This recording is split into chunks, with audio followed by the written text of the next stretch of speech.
वो जमाती वाले गांव में गए, वही दावत देने गश्त करने, मगरिब बाद निकले मोहल्ले में।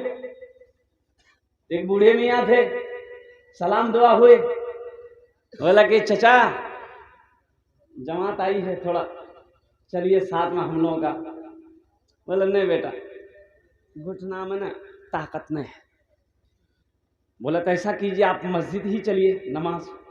तो बुढ़वा बोला कि बेटा एक बात बोले। हाँ बोलिए। बोले बेटा हम जब भी नमाज पढ़ते हैं ना कुछ मेरे घर में हो जाता है। की बोली जाओ। बोले बेटा हम जब भी नमाज पढ़ते हैं मेरे घर में कुछ ना कुछ हो जाता है। बोला हाँ ऐसा मत सोचिए, ऐसा मत बोलिए, ऐसा नहीं सोचिए, ये शैतानी वसवसा है, शैतान आपको बहका रहा है। तो बूढ़ा के जवान बेटा था, बोला कि ठीक है आप नहीं जाइएगा तो अपना बेटा को ही भेज दीजिए, कम से कम जवान बेटा है, नमाजी बन जाएगा।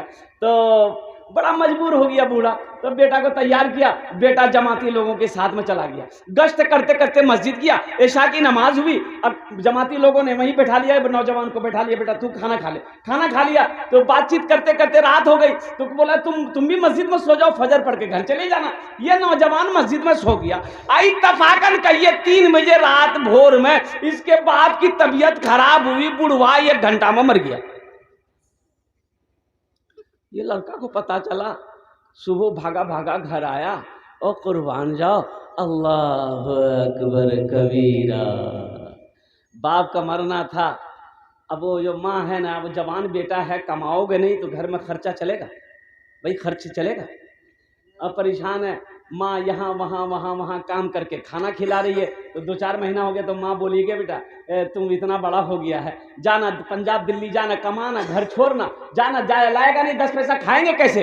तो नौजवान बोला कि नहीं हमसे ना काम होगा ना धंधा होगा, हमसे कुछ नहीं होगा, माँ तू ही काम कर, जो करना है तुम कैसे भी हो हमको खिलाओ, हमको ये सब टेंशन नहीं लेना है। तो माँ होती है ना, माँ गुस्सा गई एक दिन, बोले तुम्हारा खाना बंद कर देंगे हम तुमको, बूढ़ा आदमी कमा के कब तक खिलाएंगे, तुमको शर्म नहीं आती है, घर से निकल जाओ। ये नौजवान बोला अच्छा ये हमारा घर से निकल गया, एक दिन नमाज पढ़े गिलान बाबा गेले नहीं, और दूसरी बार फिर मस्जिद गिलान तुरे बारिश हो। आप बुढ़िया बोली नहीं बेटा मत जो नमाज पढ़ ली, हम मैं कमा के खिला दूं तोरा। तो मेरे भाई और नौजवानों, अल्लाह पे यकीन करना सीखो। नमाज कुछ मांगती नहीं है, नमाज तो नवाजना चाहती है, नमाज तो देना चाहती है। और किसी बंगला शायर ने बड़े अच्छे अंदाज में कहा है, नमाज के बोलो ना काज आछे, काज के बोलो अमर नमाज आछे। नमाज के बोलो ना काज आछे, काज के बोलो अमर नमाज आछे।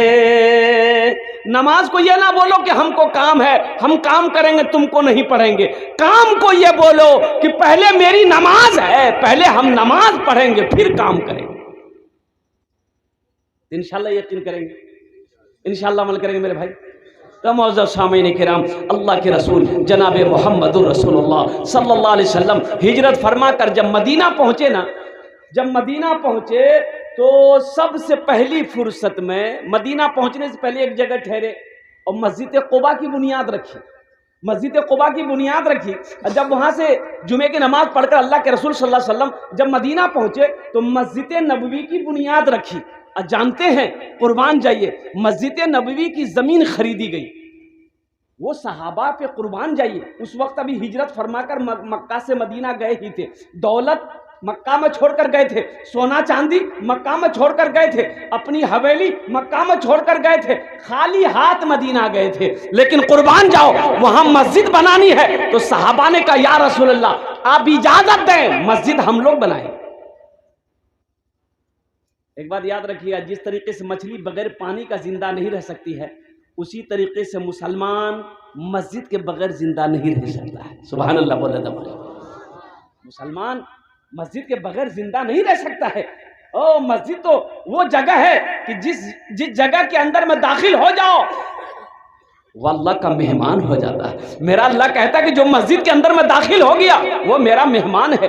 और जो अल्लाह का मेहमान हो तो सोचो तो सही, वो कितना किस्मत का सिकंदर होगा, वो कितना खुशनसीब होगा, वो इंसान कितना खुशनसीब होगा जो अल्लाह का मेहमान हो। तो अल्लाह के रसूल सल्लल्लाहु अलैहि वसल्लम ने एक जगह देखी, खाली पड़ी हुई थी मैदान। तो आपने फरमाया भाई ज़मीन किसकी है? कहा या रसूलल्लाह 2 यतीम बच्चों की ज़मीन है, बाप नहीं है, बाप का इंतकाल हो गया है, चचा है, चचा की किफ़ालत में दोनों बच्चों की परवरिश हो रही है। कहा ऐसा करो चचा को भी बुलाओ, उन 2 यतीम बच्चों को भी बुलाओ। देखिए मसला समझिए, बात को समझिए। सरकारी ज़मीन पे मस्जिद बनाना जायज़ नहीं है। किसी की ज़मीन पे बगैर इजाज़त मस्जिद बनाना जायज़ नहीं है। मस्जिद खालिस वक्फ किया हुआ ज़मीन पे ही मस्जिद बनेगी। जिस ज़मीन को ख़रीदा गया है या किसी ने वक्फ कर दिया, दान कर दिया, यहाँ ये मस्जिद में मैं दे रहा हूँ। ज़बरदस्ती किसी की ज़मीन पे मस्जिद जायज़ नहीं है। सरकारी ज़मीन पे मस्जिद बनाना जायज़ नहीं है। गैर कानूनी ज़मीन पर मस्जिद बनाना जायज़ नहीं है। तो अल्लाह के रसूल ने फरमाया ये ज़मीन तुम्हारी है? कहा या रसूलल्लाह मेरी है। कहा कि इसको बेचोगे? कहा कि आप क्या करेंगे? तो अल्लाह के रसूल ने इरशाद फरमाया ये ज़मीन अगर तुम बेचोगे हम इस ज़मीन को खरीदेंगे और ख़रीद कर इस ज़मीन पर हम अल्लाह का घर बनाएंगे। सुभान अल्लाह। बोला था ऐ काश मदीने में एक अपना भी घर होता, ऐ काश मदीने में एक अपना भी घर होता, ऐ काश मदीने में एक अपना भी घर होता, सरकार के कदमों में हर लम्हा बसर होता, सरकार के कदमों में हर लम्हा बसर होता। तो ज़मीन वाले ने कहा या रसूल अल्लाह ये ज़मीन मैं आपको दे रहा हूँ मस्जिद बना ले। बोले नहीं, कुछ कीमत लेनी होगी। वो राज़ी हो गया। एक कीमत तय हुई, मस्जिद नबवी की ज़मीन की एक कीमत तय हुई। ज़मीन वाला राज़ी हुआ तो मजमे में से एक सहाबी खड़े हुए। देखिएगा हौसला, देखिए हौसला, देखिए जज्बा, देखिए मोहब्बत, देखिए इखलास, देखिए। वो सहाबी रसूल खड़े हुए और उन्होंने कहा या रसूल अल्लाह जो ज़मीन की कीमत तय हुई है उस ज़मीन की कीमत मैं अकेले अदा करूँगा। सुभान अल्लाह। बोला तो माशाअल्लाह। उस ज़मीन की कीमत मैं अकेले अदा करूँगा। वो कौन खुशनसीब सहाबी रसूल थे जिन्होंने मस्जिद नबवी की ज़मीन की कीमत अकेले अदा करी थी। मैं उसका नाम बताने की कोशिश करूँगा। मेरे भाइयों ये मस्जिद, जिस मस्जिद का जलसा है, दूसरी मंजिल की छत ढलाई है। अल्हम्दुलिल्लाह इसमें हिस्सा लेंगे मेरे भाई इंशाअल्लाह हिस्सा लेंगे। और ये जन्नत में घर बनाना है, महल बना लो। अल्लाह के रसूल ने इरशाद फरमाया मन बना लिल्लाहि मस्जिदन बनल्लाहु लहू बैतन फिल जन्ना। जिसने दुनिया में अल्लाह का घर बनाया अल्लाह उसके लिए जन्नत में आलीशान महल बनाए। आज ज़मीन अल्लाह ने दिया है, अल्लाह का घर बना दो। मौलाना मंजूर नोमानी साहब कह रहे थे 0 माइल के, यह अररिया ज़िला कौन बस्ती मुझे याद नहीं, बहुत पुरानी मस्जिद थी, ऊपर में छप्पर है, दीवार भी टट्टी की दीवार। और एक गरीब आदमी था बेचारा, 4 बेटे का बाप, 2-4 बीघा ज़मीन का मालिक था बेचारा। एक दिन क्या हुआ, अपने जवान बेटों को बैठाया, बोला बेटा बैठो मशवरा है, बेटा बैठो मशवरा है। तो बेटे लोग बैठ गए। तो बेटों ने कब पूछा कि बाबा की मशवरा जी की बात? तो बाप ने कहा कि बेटा जब से मैं पैदा हुआ हूं उस वक्त से इस मस्जिद को देखता हूं ऐसी कैसी पड़ी हुई। बेटा बस्ती में बहुत बड़ा बड़ा पैसा वाला है लेकिन आज तक कोई कदम आगे नहीं बढ़ा इस मस्जिद को बनाने के लिए। अगर तुम लोगों की इजाज़त हो, बेटों से इजाज़त ले रहा है, बेटा अगर तुम लोगों की इजाज़त हो, मेरे पास 4 बीघा ज़मीन है, 1 बीघा ज़मीन बेचकर हम अल्लाह का घर बना दे रहे। तो बेटों ने कहा कि अब्बा ये ज़मीन का मालिक आप हैं, गार्जियन घर का आप हैं, हम लोगों से इजाज़त लेने की क्या ज़रूरत है? आपकी ज़मीन 1 बीघा नहीं, 2 बीघा नहीं, अब सब बेचकर बना दिए। बाप ने 1 बीघा ज़मीन बेचकर अल्लाह का घर बना दिया। ये कोई किस्सा नहीं सुना रहा हूं मैं, हकीकत है। यह अररिया जिला है। जानते हैं ये बेचारा गरीब आदमी ये तो मस्जिद बना दिया, पक्के का मस्जिद बना दिया। अब इसका घर में पूरब बीटा पश्चिम बीटा में 2 फूस का मकान था, 4 बेटा था। 4 बीघा जमीन, 1 बीघा जमीन बेची दिया, 3 बीघा जमीन मालिक बेटा लोग मजदूरी करता था।